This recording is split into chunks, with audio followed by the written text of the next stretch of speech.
conforman un nucleócido, que ustedes pueden ver que citosina, por ejemplo, acitidina, uracilo, uridina, y timina, timidina, ¿ya? Por ejemplo, la uridina, va a ser exclusivo solamente para la formación del ácido ribonucleico, es decir, el ARN. En cambio, la timidina, en este caso, es exclusivo para el ADN. Tengan en cuenta eso, ¿ya? No lo dice en el tema aquí de teoría, pero digamos, si investigaran así un poco, la doctora lo dice en sí en su explicación. Ya. Ahora sigamos con el tema. En la parte del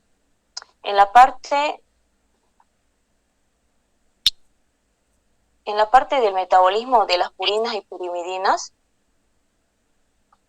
de este tema, aquí ya, como pueden ver, aquí ya avanzamos en esta parte, cómo está conformado un nucleótido y también un nucleócido. La diferencia entre un nucleótido y un nucleócido es que el nucleótido, va a estar formado en sí, digamos, por una base nitrogenada, una pentosa y un grupo fosfato. En cambio, el nucleócido solamente está formado por una base nitrogenada y una pentosa, nada más. No tiene añadido a sí el grupo fosfato. Una vez que recién se añade, ahí recién se convierte en nucleótido, pero sin eso es un nucleócido. Ya. Estas son preguntas, digamos, que ustedes pueden ayudarse, ¿no?, cuando vayan estudiando. En el caso de la absorción para las purinas y las pirimidinas, nosotros la podemos obtener mediante la dieta. Mediante la dieta, es decir, sería, digamos, por ejemplo, las purinas exógenas que lo obtenemos mediante la dieta. Estos van a ser degradados por las nucleoxidasas, como por ejemplo la ribonucleasa o la 2-desoxirribonucleasas en sí. Van a ser degradados y así van a perder su grupo fosfatos. Y en sí son hidrolizados hasta nucleócidos. De nucleótidos pasan a ser nucleócidos. Eso ya sería mediante la dieta y también mediante la digestión, ¿ya? Esto es una vez que llegan a la luz intestinal, las bases nitrogenadas ya son liberadas y van a ser degradadas de forma in situ. ¿Qué quiere decir in situ?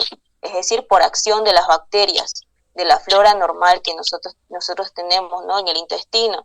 Ya lo demás, el resto, se va a absorber y va a pasar a la circulación, ¿no? Y luego en el caso de las purinas exógenas y endógenas, o sea, exógenas que nosotros adquiramos mediante la dieta, estas van a ser directamente catabolizadas, o sea, degradadas y excretadas. Pero en el caso de las purinas endógenas, ¿cuáles son las purinas endógenas? Son aquellas que por ejemplo, los ácidos nucleicos como el ADN, ARN, que nuestro organismo ya lo metabolice y sufra un proceso de catabolismo, o sea, catabolización, o sea, degradación, degradándolas a nucleócidos y luego a bases nitrogenadas. Ahí ya serían purinas endógenas. Pero ya en otro caso ya sería si nosotros lo adquirimos mediante la dieta, o sea, comiendo alimentos y todo eso, ya serían purinas exógenas. Y en este caso, las purinas endógenas, estas van a ser catabolizadas nuevamente, pero en este caso van a eliminarse, o sea, excretarse, pero algunas de esas bases van a ser reabsorbidas, o sea, por una vía de recuperación. Una vía de recuperación que aquellas bases, digamos, van a ser reutilizadas para formar o sintetizar nuevos nucleótidos. ¿Ya? Y luego la diferencia, digamos, en las purinas exógenas, todas son catabolizadas y excretadas, pero solamente la adenina nuevamente va a ser reabsorbida para formar nuevas moléculas también. Para la síntesis de las purinas va a haber la vía del novo y la vía de recuperación, como dije anteriormente, la vía de recuperación, pero un poco vamos a hablar ahorita sobre eso. Vamos a concentrarnos en la vía del novo. En la vía del novo, ¿ya? Este esquema está también en su tema de teoría. Es muy importante que ustedes lo vean bien, digamos, aunque algunos no logren entenderlo en sí, digamos, a la primera leída no se logra entender bien. Solamente aquí es bueno entenderlo, ¿no? Cómo es que pasa el proceso para la formación de la síntesis de nucleótidos, sobre todo de las purinas, eh, pero aquí lo que más se tiene en cuenta son las enzimas que van a trabajar. Por ejemplo, la enzima en este caso sería el piro, pirofosfil, ¿cómo se llamaba esta? ¿Cómo se llamaba? Esta enzima, fosforibosil pirofosfato, ajá, fosforibosil pirofosfato sintetasa, ¿no ves? Fosforibosil pirofosfato sintetasa. Esta enzima, esta enzima en sí es conocida como el alostérico positivo, ¿no? El alostérico que va a activar. ¿Se acuerdan de eso que la doctora les mencionaba, no ves? Esa enzima es el alostérico activante, es decir, de que cuando haya una mayor concentración de esta enzima, va a activar el sistema, la vía del novo para así formar nuevos nucleótidos y en sí va a aumentar la formación de nucleótidos. Es decir, de que a medida que esta enzima haya un aumento de esta enzima, activa el proceso o la vía del novo y en sí también activa, o sea, aumenta la síntesis de nucleótidos, ya que sin esta enzima, si no es activada, esta enzima, entonces quiere decir que no se va a dar todo este proceso, toda esta vía del novo, ¿ya? Las otras enzimas también que actúan en las diferentes reacciones también son importantes, pero esta es conocida como el alostérico positivo o activante. Y al finalizar, nosotros vamos a obtener el primer nucleótido formado, que sería la inosina monofosfato. Me refiero a esta. Este es el primer nucleótido formado. Este nucleótido puede ser, a partir de este nucleótido en sí, se van a bifurcar. ¿Se acuerdan cuáles eran las tres purinas? Las tres purinas en sí. La guanina, en sí hiposantina, digamos, una que eran las bases nitrogenadas, pero ¿cómo se llamaba? ¿Alguien se acuerda? Guanosina, inosina, ¿cuál era la tercera? ¿Adenina? Sí, adenina en sí es la base nitrogenada, pero el nucleócido ya formado, adenosina, exactamente. Aquí es donde se van a formar. Así aquí, por ejemplo, tenemos un ejemplo aquí en el cual se va a formar primeramente la inosina monofosfato, es decir, que tiene como base nitrogenada la hiposantina, ¿no ves? La hiposantina. A partir de la hiposantina, que es la base nitrogenada, se va a formar el nucleócido, que sería la inosina, y luego el nucleótido, y en el cual estos se van a bifurcar para formar las otras purinas. Las otras purinas a las cuales me refiero, adenina o guanosina, o también una vez que ya estén formados en nucleócido, adenosina y guanosina, ¿no ves? Conocidos como sus nombres nucleótidos. Estos van a tener el poder de inactivar esta síntesis también. Una vez, digamos, por ejemplo, cuando ya hay un exceso de formación de nucleótidos, tienen la capacidad de inhibir la síntesis. Van a inhibir la enzima y en sí van a inhibir la síntesis. Como pueden observar aquí, está como negativo, ¿no ves? Es decir, es como, se refiere a la inhibición, ¿ya? Entonces, en este síntesis del novo tenemos a las enzimas, las más principales, que son fosforibosil pirofosfato sintetasa, que es el alostérico activante o positivo, el que va a inducir a la activación de esta vía del novo. Y también tenemos las otras enzimas en las cuales, mediante los nucleótidos, una vez que ya se esté produciendo en exceso, estos van a poder, digamos, como mandar una señal diciendo de que ya no se produzca, que ya se detenga el proceso, lo cual van a mandar una señal inhibiendo esa enzima, y así va a inhibir el proceso también, la síntesis, ¿ya? Ya, pasemos al siguiente. Estas son preguntas también. Tenemos a la otra vía de la síntesis de las purinas, que sería la vía de recuperación. La vía de recuperación, como dije anteriormente, estos se basan a partir de las purinas endógenas. Las purinas endógenas, por ejemplo, como nosotros tenemos ácidos nucleicos como ADN, ARN, una vez que estos entren en un proceso de metabolismo, en proceso de catabolización, es decir, para ser degradados y luego excretados, en este proceso se van a tomar bases nitrogenadas que sean necesarios mediante un proceso de recuperación y los van a utilizar para la producción de nuevos nucleótidos. Como indica aquí, producen nucleótidos a partir de bases nitrogenadas que fueron obtenidas, o sea, reabsorbidas durante el proceso de excreción, que venían en sí de la degradación de las mismas, fueron reabsorbidas y luego van a ser utilizadas para la formación o síntesis de nuevos nucleótidos, ¿ya? Aquí lo mismo se utilizan, si observan bien, las mismas enzimas. Aquí utilizamos la base nitrogenada como la hiposantina y también la guanina y en este caso la adenina. Aquí se utiliza diferentes enzimas, pero en este caso para la formación de cada una, ¿no? De cada nucleótido. A partir por ejemplo, a partir de la adenina se utiliza otra enzima y para obtener nucleótidos a partir de la hiposantina o guanina se utiliza otra enzima también, ¿ya? Pero esto tienen que tenerlo en cuenta solamente de cómo es su funcionamiento, o sea, en qué se basa esta vía de recuperación. Ya en esta vía del síntesis de nuevo se tiene que tener en cuenta las enzimas, digamos, ¿no?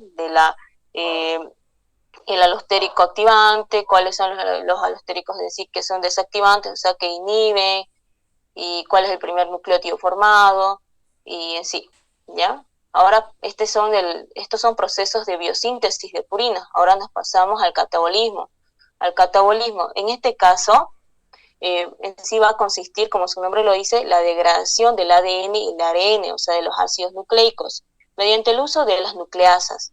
Estas nucleasas se van a encargar de degradarlas, ya sea el ADN o ARN, a nucleótidos, o sea, nucleótidos van a cortar esos enlaces que mantienen unidos a esas cadenas de nucleótidos a nucleótidos más simples, ¿no? Por ejemplo, como nucleótidos de guanina, nucleótidos de adenina, y mediante las enzimas, que son las nucleotidasas, estas van a romper esos enlaces en sí que los mantienen unidos como el grupo fosfórico, el grupo fosfato, para obtener así nucleósidos libres. ¿Se acuerdan cómo estaban formados los nucleósidos libres? Estaban formados de bases nitrogenadas y una ribosa, ¿no ve? Y ahí tenemos la adenosina y la guanosina. Esas son las bases nitrogenadas que fueron liberadas en sí, en este caso. Y así van a ir adentrando la acción de las diferentes enzimas hasta obtener en sí un producto en el cual todas las vías van a llegar a ese, que sería la xantina. La xantina va a sufrir una oxidación. Oxidación me refiero a presencia de oxígeno. Y va a formarse ácido úrico. Ácido úrico que nosotros tenemos en cuenta como uno de los trastornos que sería por la acumulación del ácido úrico, sería la gota, ¿no ve? Que ahorita vamos a ir a esa enfermedad. Aquí lo que sufre, por lo que yo he visto en sí en los exámenes, la doctora toma en cuenta mucho la enzima que actúa aquí en este paso, la conversión de la xantina al ácido úrico. En sí sufre una reacción de oxidación por presencia de oxígeno, pero la enzima en sí que realiza la reacción es la xantina oxidasa, ¿ya? Lo mismo que en esta parte. Y aquí hay un medicamento que se utiliza en sí para inhibir la acumulación del ácido úrico, para en sí en los casos de enfermedades de la gota, sería el allopurinol. Este allopurinol tiene como mecanismo de acción inhibir la enzima de la xantina oxidasa y asimismo inhibe la formación de la xantina y como no va a haber xantina, no va a haber formación de ácido úrico, ¿ya? En el mismo caso, digamos, si no logra inhibir la enzima en esta reacción de la hiposantina-xantina, va a inhibir la reacción de la xantina a ácido úrico, porque ambos utilizan la misma enzima. Ya. Las alteraciones que se pueden provocar en este caso por la acumulación de ácido úrico, en este caso que sería el producto del catabolismo de las purinas, sería la gota, ¿ya? La gota. Tenemos distintos tipos de gotas, tenemos dos en este caso, serían la gota primaria y la gota secundaria. Es muy importante en esta parte del tema, aprenderse, ¿no? Y saberlo interpretar bien. Por ejemplo, la definición, los valores, por ejemplo, del ácido úrico en plasma normal, que puede alcanzar una concentración de 4 a 6 miligramos por cada 100 ml de plasma, ¿ya? Eh, por ejemplo, un adulto normal produce aproximadamente unos 500 miligramos al día de ácido úrico. Y todo eso en sí se excreta por la vía renal. Nosotros en la siguiente práctica, nosotros vamos a realizar la práctica del ácido úrico, determinación del ácido úrico, que sería para el próximo sábado. Ahí van a tener en cuenta, por eso nosotros vamos a solicitar una muestra de orina de 24 horas para en sí determinar ácido úrico. Bueno, ahora la definición de la gota. La definición de la gota no está aquí, así que lo vamos a decir. Ustedes lo tienen en su guía de igual forma, pero en sí es fácil de recordarlo, ya que esta enfermedad en sí es la elevación de la concentración de ácido úrico en plasma, conocida como hiperuricemia, ¿ya? Hiperuricemia, en el cual estos son como uratos, son como cristales en sí, en donde va a ocasionar, digamos, su trastorno o donde va a ocasionar en sí daño una vez que éste alcance o supere los 100 miligramos de decilitro que cuando se encuentra en la sangre. Es decir, de que puede encontrarse dentro de un valor normal dentro de la sangre, pero si estos uratos en la sangre ya alcanzan un nivel de 7 miligramos de decilitro, o sea, superior a ese, ya esto se precipita, produce el precipitado de estos uratos y, por lo tanto, produce la gota que se caracteriza por la precipitación de estos cristales de uratos sódicos y se van a depositar principalmente a las articulaciones de las extremidades en sí, ¿ya? Y así puede producir artritis, que son las inflamaciones de las articulaciones en sí. Eso les puede preguntar a la doctora, por ejemplo, la concentración a la cual tiene que llegar en sangre para que produzca el precipitado. ¿Cuál es? 7 miligramos de decilitro. Una vez que alcance esta concentración en sangre, o sea, supere esta concentración en sangre de 7 miligramos de decilitro, cuando se excede esta concentración, este ya va a comenzar a precipitar. Es decir, el ácido úrico comienza a precipitar en cristales de urato sódico y se van a ir depositando a las articulaciones de las extremidades, o sea, de las manos, de los antebrazos, de los pies, de las rodillas, produciendo así artritis, es decir, inflamación de las articulaciones que en sí, más que todo, ¿no?, afecta a las personas mayores y son muy dolorosas en sí, ¿ya? Como dije, ahora también vamos a pasar a los tipos de las gotas, como les mencioné, la gota primaria y la gota secundaria. La gota primaria, más que todo, es causada por trastornos metabólicos de origen genético, es decir, que no va a ser adquirido, digamos, mediante una enfermedad de base, sino va a ser de origen genético. De origen genético que puede deberse, tenemos aquí, que puede deberse a diferentes factores. Por ejemplo, un aumento de la actividad de la enzima fosforibosil pirofosfato sintetasa, al aumento de la actividad de esta enzima, que si hay aumento de la actividad, va a estimular la síntesis del novo, por lo cual, ¿qué les dije sobre esta enzima? Que cuando hay aumento de esta síntesis, de esta enzima fosforibosil pirofosfato sintetasa, esto va a activar la síntesis del novo y por lo cual va a aumentar la producción del ácido úrico, de los nucleótidos. Y si hay un aumento de producción de nucleótidos, también va a haber un aumento del catabolismo, ¿no ves? Si hay un aumento del catabolismo de nucleótidos, va a haber mayor producción de ácido úrico y va a haber mayor concentración de ácido úrico también. Y así se va a provocar la gota, ¿ya? También tenemos también los otros factores que serían el síndrome de Lesch-Nyhan, que sería mediante el proceso de la vía recuperación. ¿Ya? que serían, más que todo estos factores van afectando las enzimas, si se dan cuenta.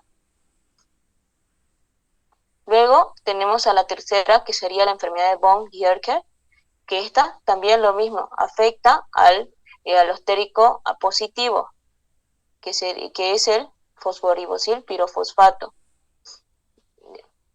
En cambio, la gota secundaria, en ya se va a presentar cuando hay una enfermedad de base. Es como podría decirle un daño colateral a otras enfermedades, como dice en el enunciado, como por ejemplo, como la diabetes, también nefritis crónica, policitemia, etcétera. Pero ¿de qué forma, no? Si va a haber en sí otra enfermedad de base, y aparte esta que se va a producir como un daño colateral a la enfermedad de base que tiene el paciente, va a haber un proceso competitivo de los uratos con las otras moléculas que estén presentes, ¿ya? Por ejemplo, el ácido úrico con otras moléculas van a competir en sí para poder ser eliminados, es decir, van a competir en el sistema de excreción de la vía renal para poder ser eliminados. ¿Con qué moléculas puede competir? Puede competir con las moléculas cetonas, los lactatos, etcétera. Y así, como va a haber un proceso de competitividad para eliminarse o para excretarse por la vía renal, digamos, por ejemplo, las cetonas van a ganarle, digamos, en el proceso de excreción, y en sí el ácido úrico se va a ir acumulando. Y así va a ir provocando en sí la gota secundaria. ¿Ya? Este sería en el caso de las purinas, el tema de purinas y pirimidinas. ¿Ya?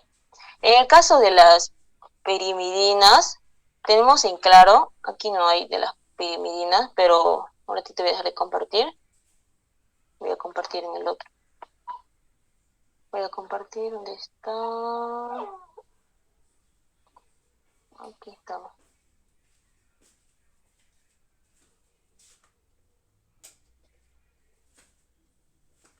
En las pirimidinas tenemos, ¿dónde está esto? ¿Se acuerdan de que habían fármacos que inhibían esta enfermedad de la gota? No se olviden de esos fármacos que inhiben. Uno era el allopurinol. ¿Dónde está? Aquí les voy a mostrar. Aquí está. No se olviden de estos fármacos del tratamiento. El allopurinol, que tiene la capacidad de inhibir la enzima xantina oxidasa, ¿ya? Así evitando la concentración o la formación del ácido úrico. El otro también sería el probenecid y sulfimpirazona. Estos ya en sí tendrían el mismo efecto, pero su mecanismo de acción es diferente. ¿Ya? Aquí, como dicen, van a aumentar la excreción del ácido úrico. En cambio, el otro inhibe la acción de la enzima xantina oxidasa. Tienen que saber la diferencia de esos dos fármacos. La doctora les puede preguntar, en el caso de una gota secundaria, ¿qué fármaco se puede utilizar? Les puede preguntar. Y ustedes tienen que saber, digamos, bien, por eso tienen que saber diferenciarlas. Un ratito, chicos, ya ahorita vuelvo.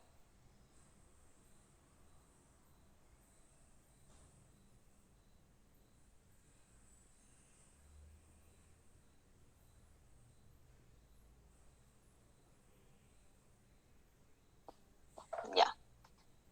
En el caso de las pirimidinas, en sí, para no estar volteando, digamos, en esta parte y nos pasemos directamente al equilibrio ácido-base, que es muy importante, la doctora lo toma muy en cuenta ese tema, y para que logren entenderlo lo vamos a pasar rápido, ¿ya?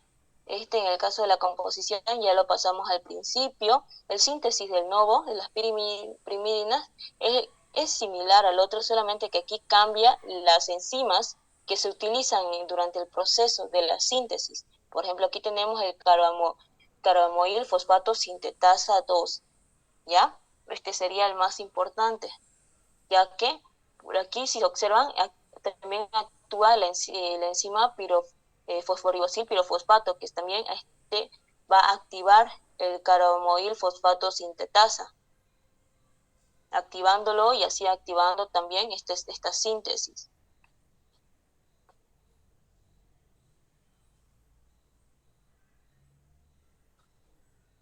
Como indica aquí, en la síntesis de pirimidina, el primer paso es la formación del carbamoil fosfato, ¿ya?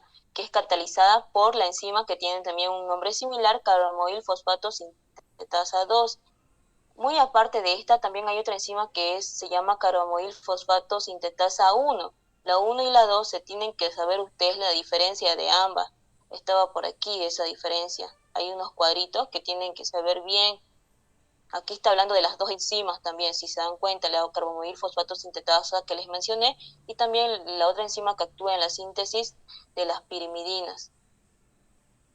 También tiene un proceso de recuperación. ¿Ya? Aquí está el cuadro que les estaba mencionando, del carbamoil fosfato sintetasa 1 y carbamoil fosfato sintetasa 2. Miren, uno va a actuar en la síntesis de la urea y el otro en la síntesis de las pirimidinas. Y así es mejor que se sepan este cuadro de diferencia. ¿Ya? En este caso, aquí el trastorno que va a provocar ya no va a ser la gota, sino va a ser aciduria orótica. En el caso de... Sería lo más consultito. ¿Lo puedo volver al cuadrito, por favor? Claro.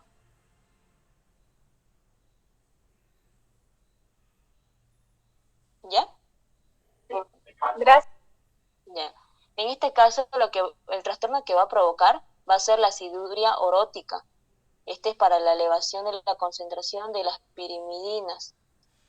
¿Ya? No se van a equivocar. En sí, las gotas son de las purinas y las pirimidinas son en la aciduria orótica. Ya. Auxiliar, ¿lo puede repetir, por favor, esa parte, por favor? Ya. Por ejemplo, la aciduria orótica en sí este es un trastorno de igual forma, al igual que la gota, pero la diferencia es que la gota va a ser provocada por la acumulación del ácido úrico, pero que este ácido úrico es un producto, el producto del catabolismo de las purinas. En cambio, la aciduria orótica, es una enfermedad, también genética en sí, que es provocada en sí por el metabolismo de las pirimidinas. ¿Ya? Esa es la diferencia entre esos dos, es decir, aciduria orótica, pirimidinas, y gota, purinas, para así lo vayan diferenciando. Gracias, auxiliar. Y pasemos al siguiente.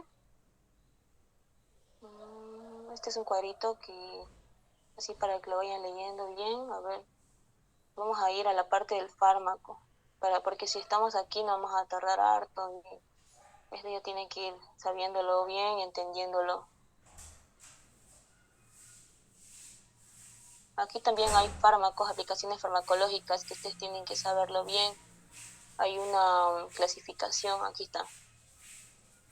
Miren, en el caso de las pirimidinas, los compuestos en sí son inhibidores que van a actuar directamente, específicamente en las enzimas implicadas en la síntesis de nucleótidos, que serían los antimetabólicos, antifólicos, antagonistas de la glutamina. Estos tres, digamos, tipos de medicamentos o fármacos lo tienen que analizar bien y saber, ¿no?, cuáles son sus mecanismos de acción, como indica aquí, ¿ya? Este cuadrito lo leen bien, digamos, o sea, no es necesario que lo memoricen así, pero logren entenderlo. Por ejemplo, más que todo lo que está subrayado aquí, ¿no ves? Eso, la doctora algunas veces pone preguntas, como dice, tanto, encierre la respuesta, o sea, menos, ¿cómo dice la pregunta? Es como una pregunta que te hace dudar. Dice, excepto, o sea, tú tienes que encerrar la respuesta que no es, digamos. Y en vez de eso encierras la respuesta que es, digamos, te hace confundir en sí. Tienen que analizar bien sus preguntas. Ya. Ahora, en este caso, vamos a avanzar al equilibrio ácido-base. En este tema, se logran confundir fácilmente cuando quieren identificar un trastorno, ya sea ácido-base, metabólico, respiratorio. Por eso es muy importante que tomen en cuenta lo que les voy a mencionar aquí. ¿Ya? Como bien saben, como bien les explicamos, durante la práctica del equilibrio ácido-base, este se encarga, en sí el equilibrio ácido-base son procesos que van a realizar que el organismo actúe, que tenga como objetivo mantener los valores de los ácidos y bases de los líquidos corporales dentro de los valores normales. ¿Cuáles son los ácidos? Los ácidos van a ser, por ejemplo, los protones, por ejemplo, como los hidrogeniones, el ácido láctico, el ácido clorhídrico, etcétera. También tenemos ahí el más importante, que sería el dióxido de carbono o anhídrido carbónico en sí, ¿ya? Y las bases, ya como nosotros tenemos en cuenta, como lo conocemos, sería el bicarbonato. En sí este equilibrio trata de mantener en sí dentro de los valores normales. ¿Cuáles serían los valores normales? Aquí voy a dejar de compartir para que nos vayamos directamente a esto. Ya.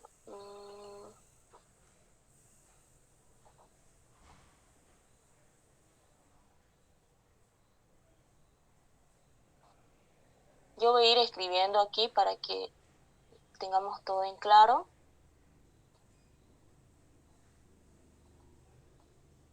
Los valores normales, que serían el pH, ¿qué valor tiene? La doctora les puede preguntar, les puede colocar una pregunta. Dígame el pH de la circulación sanguínea, les puede decir. ¿Cuál sería? A ver, ¿alguien se acuerda?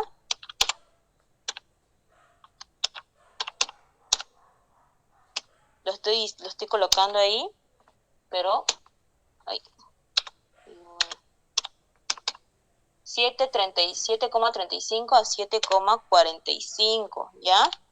También hay otro pH que sería, que abarca el pH que hace referencia con la vida. Ese les voy a mencionar más después, ¿ya?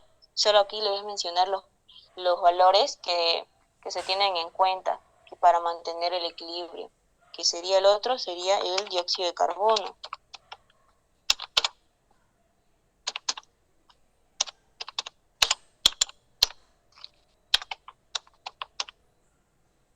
Y el bicarbonato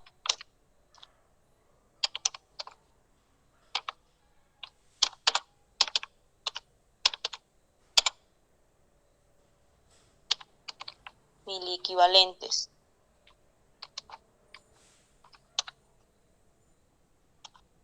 Ya.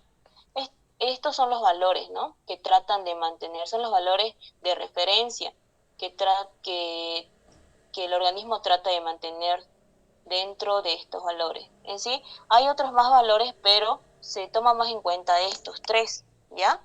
Ya que mediante estos tres componentes o estos tres valores, si es que uno de ellos se altera, en sí provoca una alteración del equilibrio ácido-base, ya sea provocando una acidosis o una alcalosis, ¿ya? ¿De qué forma? Ahorita vamos a ver. En sí, como dije, si es que uno de estos tres se altera, lo que va a pasar es que se active uno de los tres mecanismos de regulación. ¿Cuáles serían esos tres mecanismos de regulación? El primero sería los amortiguadores o buffer. El otro, el 2, sería vía respiratoria. Y el tercero sería vía renal. ¿Ya? Esos tres son los tres sistemas reguladores del organismo, o también, como la doctora lo suele llamar, las tres líneas de defensa, las tres líneas de regulación. Mediante estos tres van a regular cualquier alteración del equilibrio ácido-base que esté provocando, ¿no?, en nuestro organismo. Ahora vamos a irnos a cada uno, ¿ya? Voy a dejar de compartir para que ustedes puedan ver fácilmente de cada uno.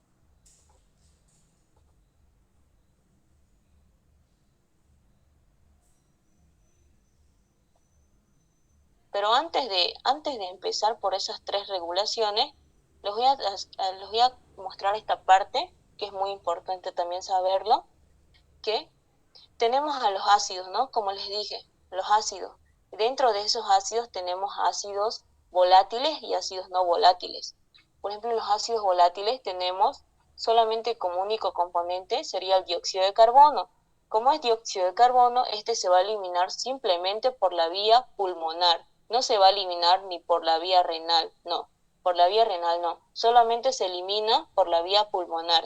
En cambio, los ácidos no volátiles, que serían el ácido clorhídrico, el sulfúrico, el lactato, el ácido láctico en sí, estos pueden ser eliminados por la vía renal, pero también pueden ser neutralizados por vía buffer o mediante el uso de los amortiguadores. Ahora, ¿qué es a lo que me refiero? Aquí les mencioné, ¿se acuerdan que les mencioné que había un pH que estaba relacionado con la vida, ¿no ve? Es este pH que pueden observar aquí, ¿ya? De 6,8 a 8. Ese es el pH. La doctora le puede colocar una pregunta, les puede decir, dígame el pH de la circulación sanguínea. Ustedes colocan 7,35, 7,45. Pero si les pide, dígame el pH relacionado con la vida, ustedes tienen que colocar este pH. Muchas veces se han confundido y han colocado en vez de colocar, digamos, el pH relacionado con la vida, que sería de 6,8 a 8. ¿Ya? Tomen en cuenta bien eso, por eso es muy importante leer bien la pregunta. Incluso yo en mi examen me confundí, digamos, ¿no? No sabía cuál de los dos colocar, tal vez por los nervios, algunas veces los nervios engañan. Y en sí coloqué, si no me equivoco, coloqué los dos, por suerte la doctora que me lo hizo valer.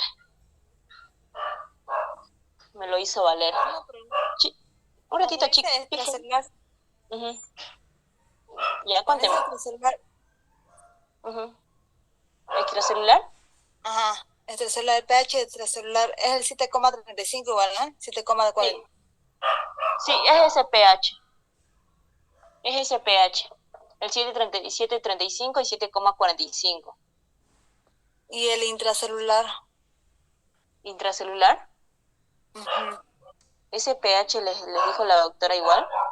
Vi uno en modelo de examen que decía intracelular. En sí, el que tenemos en cuenta siempre es ese nomás, a menos que te mencione el pH relacionado con la vida, que sería el de abajo. Solamente estos dos pH nomás toma en cuenta. Si es que te dice intracelular, supongamos, digamos, que es esto, digamos, que no puede ser esto, porque ya serían pH extremos, por eso lo relacionan con la vida. Sería el pH mínimo que una persona puede estar, digamos, y el pH máximo, digamos, ¿no? Así, para que esté relacionado con la vida. Dice la pregunta, ¿cuál es el intervalo del pH del espacio intracelular?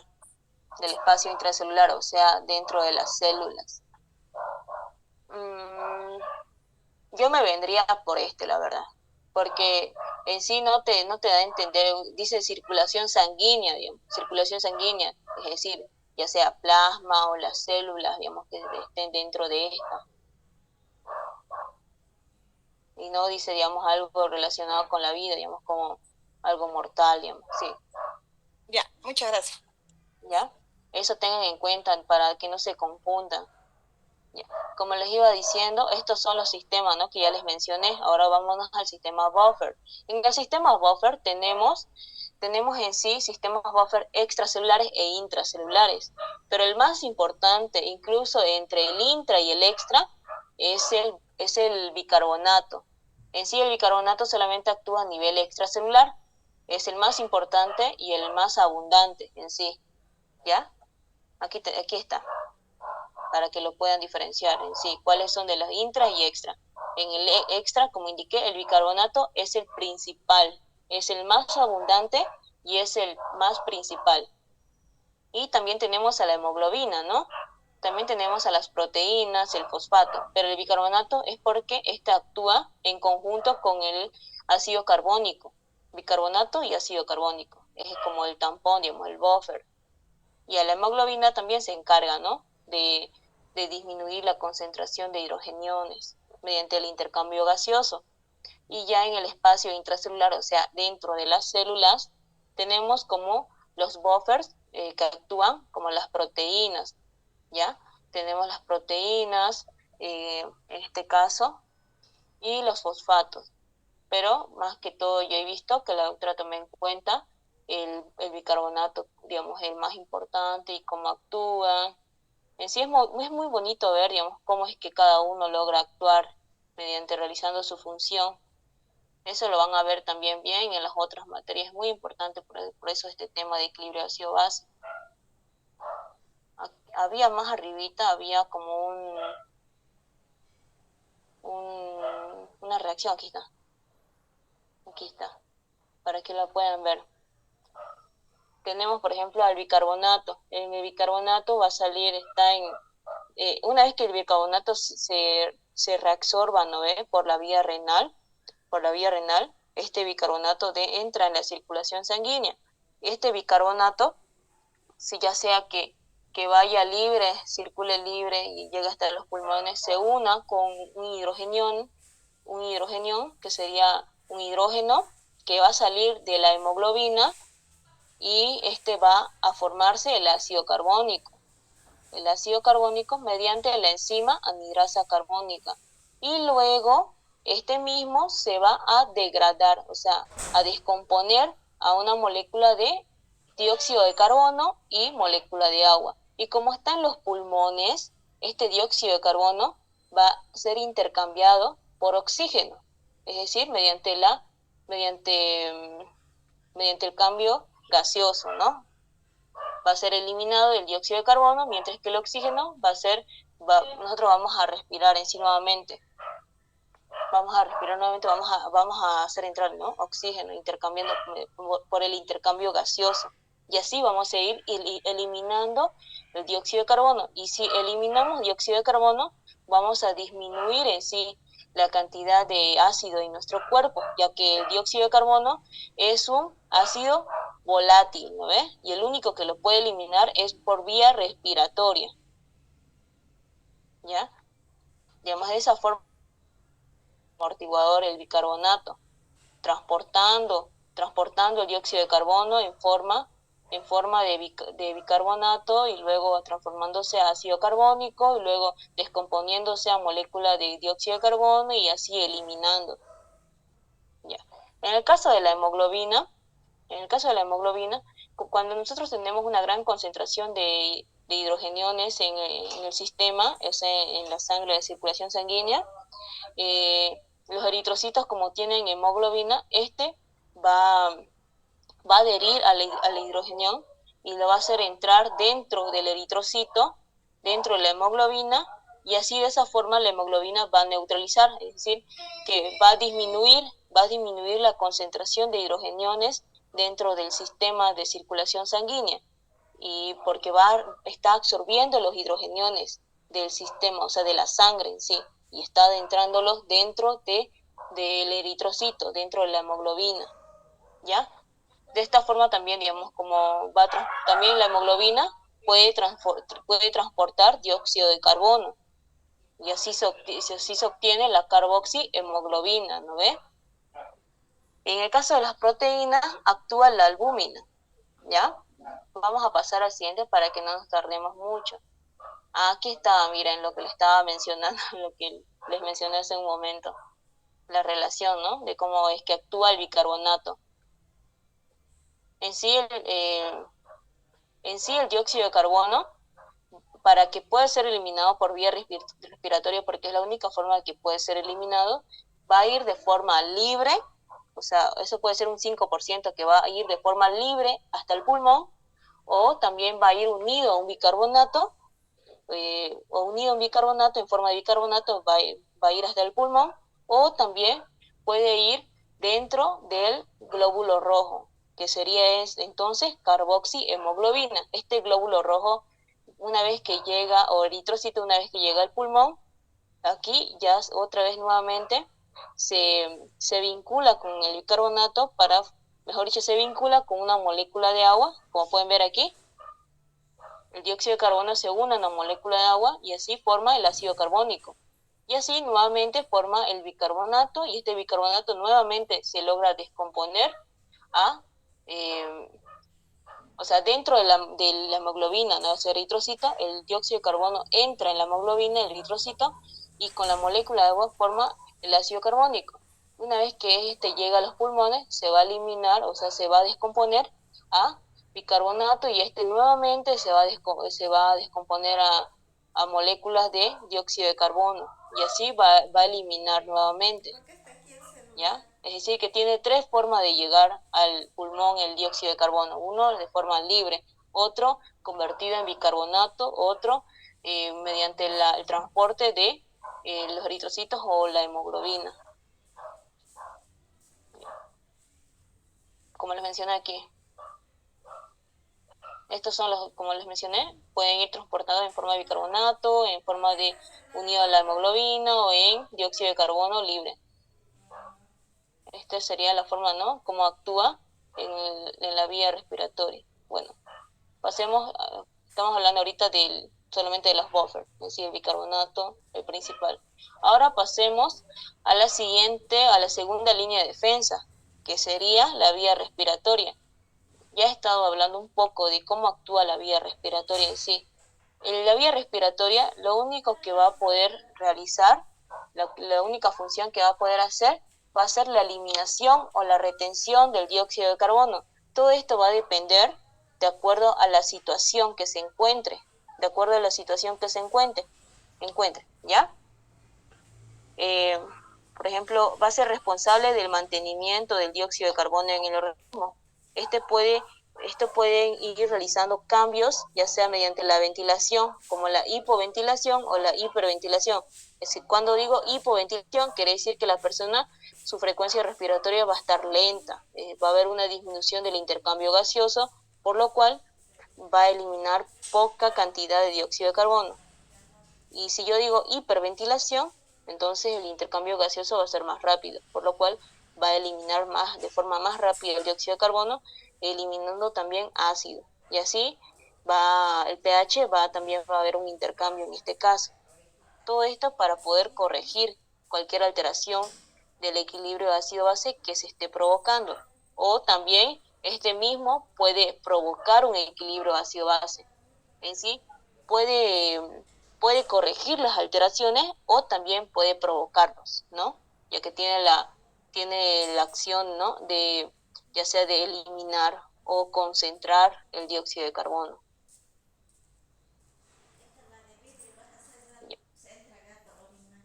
Y como les estaba diciendo, ahora pasemos a la tercera línea de defensa, que sería la vía renal. En la vía renal, esta vía renal es donde se van a eliminar los demás ácidos. Incluso aquí se van a eliminar o también reabsorber el bicarbonato. Lo normal sería que se reabsorba el bicarbonato, pero dependiendo de la situación en el cual se esté, este puede ser eliminado también.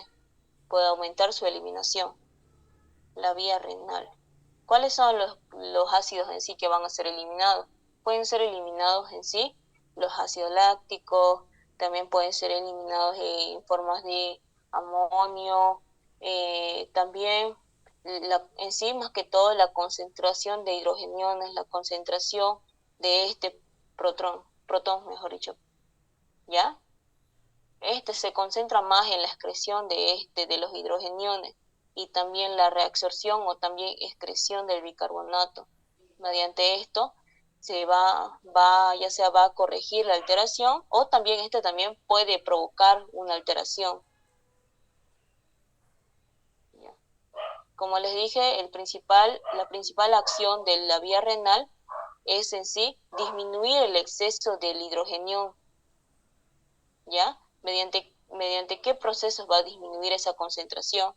Puede ser mediante la reabsorción del bicarbonato, es decir, que va a reabsorber, mediante va eliminando, va a reabsorber bicarbonato. Como bien conocemos, el bicarbonato es una base, y si es una base, va a aumentar el pH, ¿no ves? Tiene la acción de aumentar el pH, y como está eliminando hidrogeniones, es decir, que está eliminando ácido, por lo cual va a haber una disminución de ácido en el organismo, pero va a haber un aumento de base en el organismo, entonces el pH va a aumentar. Otra cosa también sería mediante la acidificación de la orina. Si hay un exceso en sí de hidrogeniones, lo que va a hacer la vía renal va a eliminar estos hidrogeniones acidificando la orina. ¿Pero de qué forma va a acidificar la orina? Ahorita lo vamos a ver. Y también el otro sería mediante el proceso de producción de iones de amonio, ¿ya? En el caso de la acidificación de la orina, esto es muy importante, ¿no? Para poder saber, digamos, todo ese proceso, es que como va a ir mayor concentración de hidrogeniones en la orina y como el hidrogenio es un ácido, cuando hay un aumento de excreción de hidrogeniones por vía urinaria, el pH de la orina va a disminuir. Por eso es que se llama acidificación de la orina. Ya.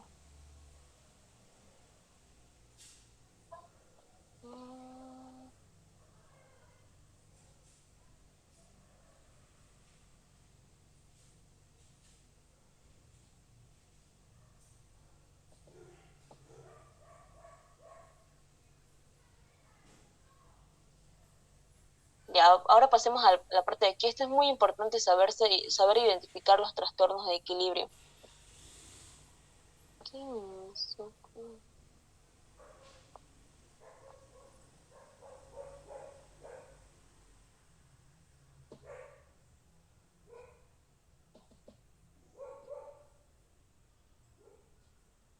Ya. Por ejemplo, cuando hay un trastorno de equilibrio, cuando el pH está aumentado, eh, provoca una alcalosis, ¿no ve? Pero cuando el pH está disminuido, provoca una acidosis. Pero aquí hay que saber diferenciarlo si es respiratoria o es metabólica. En este caso, si es una acidosis respiratoria, cuando dice respiratoria, la alteración primaria que provoca es dióxido de carbono, ¿ya? Cuando dice una acidosis o alcalosis metabólica, la alteración primaria, o sea, lo que está alterado, digamos, de forma inicial, es el bicarbonato, ya dependiendo si es una acidosis o una alcalosis. Solamente aquí hay que saber diferenciarlo bien, si es respiratoria o metabólica. Y la forma en cómo podemos diferenciar es por los resultados de gasometría. Resultados de gasometría, digamos, por ejemplo, verificando la concentración del dióxido de carbono, o sea, la presión y también del bicarbonato. Si hay un aumento del bicarbonato, el valor del dióxido de carbono se encuentra de forma normal, es decir, que es una alteración metabólica. Pero si es un aumento, significa que es una alcalosis metabólica, ¿ya? Pero si en el caso de que esté alterado el valor del dióxido de carbono, pero el bicarbonato esté normal, quiere decir que es respiratoria. Si está aumentado, es